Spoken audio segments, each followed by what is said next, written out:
తెలంగాణ రాష్ట్రంలోని వేలాది మంది కాంట్రాక్ట్ అవుట్సోర్సింగ్ ఉద్యోగులకు రాష్ట్ర ప్రభుత్వం ఒక తీపి కబురు అందించింది. గత కొన్నేళ్లుగా వేతనాల చెల్లింపుల్లో ఎదురవుతున్న తీవ్ర జాప్యం, మధ్యవర్తుల అక్రమాలకు అడ్డుకట్ట వేస్తూ ప్రభుత్వం కీలక నిర్ణయం తీసుకుంది. ఇకపై ఏప్రిల్ నెల నుంచి ఈ ఉద్యోగులందరికీ నేరుగా వారి బ్యాంకు ఖాతాల్లోనే జీతాలు జమ చేయాలని స్పష్టమైన ఆదేశాలు జారీ చేసింది.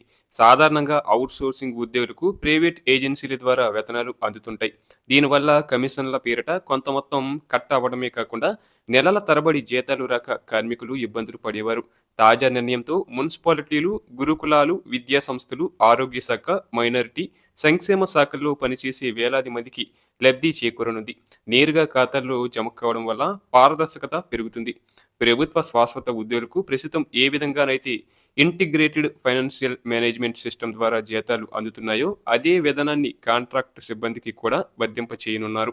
దీనికోసం ఇప్పటికే అన్ని జిల్లాల అధికారులు, సిబ్బంది ఆధార్ కార్డులను వారి బ్యాంకు ఖాతాలతో అనుసంధానం చేసే ప్రక్రియను పూర్తి చేశారు.